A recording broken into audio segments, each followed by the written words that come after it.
बिस्मिल्लाहिर्रहमानिर्रहीम। नाज़रीन, आपका अपना मेज़बान एम ए रहमान न्यूज़ 24 के हवाले से इस वक्त हरजिंदर सेठ साहब के साथ हम यहाँ पे मौजूद हैं पंजाब हाउस में, जिन्होंने हूरों पे किताब लिखी है। आज इनसे बात करेंगे कि इनका मकसद क्या है और आया ये किसकी अक्कासी करती है। घरां पईयां ने, कोई बाज़ारां ने, कोई कोस मीनार ने, कोई सरावां ने या तलाऽ ने या मस्जिदां ने ਜਿਹੜੀਆਂ पिछले 1500 साल तक ਦੀਆਂ मौजूद ने, जिन्हां दी जिस तरह की हालत ਵਿੱਚ ਹਨ ਉਹਨਾਂ ਸਾਰਿਆਂ ਨੂੰ ਜਿਹੜਾ ਰਿਕਾਰਡ ਕੀਤਾ ਜਾਏ ਤਾਂ ਜੋ ਲਹਿੰਦੇ ਪੰਜਾਬ ਵਾਲਿਆਂ ਨੂੰ ਪਤਾ ਲੱਗੇ ਵੀ ਸਾਡਾ ਵਿਰਸਾ ਉੱਥੇ ਕੀ ਪਿਆ, ਉਹਦਾ ਤਾਰੀਖ ਵੀ ਵਿਰਸਾ ਸਾਡਾ ਕੀ ਪਿਆ, ਦੋਨੇ ਪਾਸੇ ਵਿਰਸਾ ਆਪਸ 'ਚ। ਇਹਦੇ ਨਾਲ ਵੀ ਦੋਨਾਂ ਚੜ੍ਹਦੇ ਤੇ ਲਹਿੰਦੇ ਵਿੱਚ ਇੱਕ ਬੜਾ ਵੱਡਾ ਲਿੰਕ ਬਣੇਗਾ ਜਦੋਂ ਇਹ ਚੀਜ਼ਾਂ ਜਿਹੜੀਆਂ ਨੇ ਉਹਨਾਂ ਨੂੰ ਪਤਾ ਲੱਗਣਗੀਆਂ ਵੀ ਸਾਡੀ ਵਿਰਾਸਤ ਉੱਥੇ ਕੀ ਪਈ ਹੈ ਤੇ ਉੱਥੋਂ ਵਾਲਿਆਂ ਨੂੰ ਪਤਾ ਲੱਗੇ ਇੱਧਰ ਵਿਰਾਸਤ ਕੀ ਹੈ। अच्छा, पंजाबी ਨੂੰ ਫਰੋਗ ਦੇਣ ਵਾਸਤੇ ਕੀ ਇਕਦਾਮਾਤ ਕਰਨੇ ਚਾਹੀਦੇ ਨੇ हुकूमत पंजाब ਨੂੰ? ਦੋ ਚੀਜ਼ਾਂ ਬਹੁਤ ਜ਼ਰੂਰੀ ਨੇ। ਨੰਬਰ ਇੱਕ ਤਾਂ ਪਹਿਲੀ ਜਮਾਤ ਤੋਂ ਪੰਜਾਬੀ ਲਾਗੂ ਕਰਨੀ ਚਾਹੀਦੀ ਹੈ। ਦੂਜੀ ਗੱਲ ਇਹ ਹੈ ਵੀ ਜਿੱਦਾਂ ਸਾਡੇ ਅਸੈਂਬਲੀ ਹੈ ਜਾਂ ਟੈਲੀਵਿਜ਼ਨ ਸੈਂਟਰਸ ਨੇ ਜਾਂ ਰੇਡੀਓ ਸਟੇਸ਼ਨਸ ਨੇ, ਇਹਨਾਂ ਸਾਰਿਆਂ ਦੇ ਉੱਤੇ ਪੰਜਾਬੀ ਜਿਹੜੀ ਹੈ ਉਹ ਬੋਲਣ ਦੀ ਇਜਾਜ਼ਤ ਹੋਣੀ ਚਾਹੀਦੀ ਹੈ, ਰਾਦਰ ਬੋਲਣ ਦੀ ਆਪ ਬੋਲਣਾ ਚਾਹੀਦਾ ਹੈ। ਅਤੇ ਤੀਸਰਾ ਵੀ ਘਰਾਂ ਵਿੱਚ ਆਪਣੇ ਬੱਚਿਆਂ ਨਾਲ ਪੰਜਾਬੀ 'ਚ ਗੱਲ ਕਰੀਏ। ਬਾਹਰ ਬੇਸ਼ੱਕ ਜਿੱਥੇ ਜ਼ਰੂਰਤ ਪੈਂਦੀ ਦਫ਼ਤਰਾਂ 'ਚ ਉਰਦੂ ਬੋਲੋ, ਅੰਗਰੇਜ਼ੀ ਬੋਲੋ, ਫਰੈਂਚ ਬੋਲੋ, ਪਰ ਆਮ ਰੋਜ਼ਮर्रा ਦੀ ਜਿਹੜੀ ਜ਼ਬਾਨ ਹੈ ਸਾਡੀ ਉਹ ਪੰਜਾਬੀ ਹੋਣੀ ਚਾਹੀਦੀ, ਕਿਉਂਕਿ ਜੋ ਮਰਜ਼ੀ ਕਹੀ ਚੱਲੀਏ ਦਿਨੋਂ ਅਸੀਂ ਪੰਜਾਬੀ ਬੋਲਦੇ ਹਾਂ, ਜਦੋਂ ਉਰਦੂ ਬੋਲਦੇ ਨਾ ਪੰਜਾਬੀ ਦੀ ਥਾਂ 'ਤੇ ਜਿਹੜੇ ਝੂਠ ਬੋਲ ਰਹੇ ਹੁੰਦੇ ਆ। ਅੱਛਾ, ਹਰਜਿੰਦਰ ਸਾਹਿਬ, ਵਜ਼ੀਰ ਆਲਾ ਮਰੀਮ ਨਵਾਜ਼ ਸਾਹਿਬ ਪੰਜਾਬ ਦੀ ਪਹਿਲੀ ਖਾਤੂਨ ਵਜ਼ੀਰ ਆਲਾ ਪੰਜਾਬ ਬਣੀ ਹੈ, ਤੁਸੀਂ ਉਹਦੇ ਹਵਾਲੇ ਨਾਲ ਕੀ ਕਹੋਗੇ?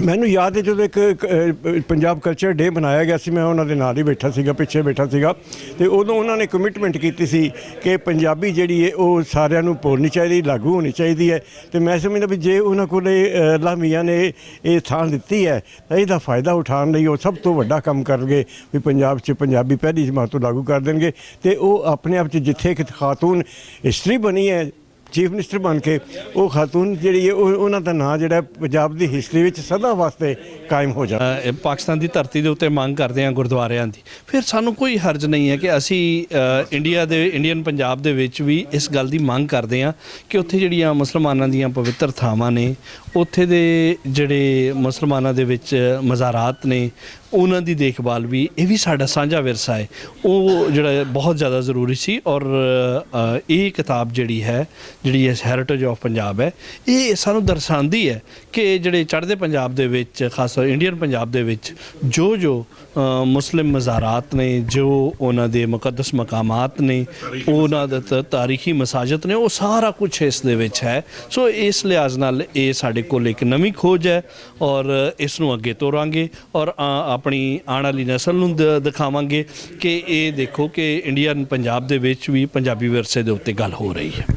ਪੰਜਾਬ ਦੀ ਨੌਜਵਾਨ ਨਸਲ ਨੂੰ ਕੋਈ ਪੈਗਾਮ ਦੇਣਾ ਚਾਹੋ? ਬਿਲਕੁਲ, ਦੇਖੋ ਕਿ ਸਾਇੰਟੀਫਿਕ ਤੌਰ ਦੇ ਉੱਤੇ ਤੁਹਾਡਾ 70% ਦਿਮਾਗ ਜਿਹੜਾ ਹੈ ਉਹ ਤੁਹਾਡੀ ਮਾਂ ਬੋਲੀ 'ਚ ਸੋਚਦਾ ਹੈ। ਦੇਖੋ ਕਿ ਤੁਸੀਂ ਆਪਣੇ ਸੁਪਨੇ, ਆਪਣੇ ਖ਼ਾਬ, ਆਪਣੀ ਤਹਿਕੀਕ, ਤਖਲੀਕ ਦੀ ਸਲਾਹੀਅਤ ਜਿੰਨੀ ਵੀ ਹੋਵੇ ਉਹ ਤੁਸੀਂ ਆਪਣੀ ਮਾਂ ਬੋਲੀ 'ਚ ਹੀ ਪਹਿਲੇ ਸੋਚਦੇ ਹੋ।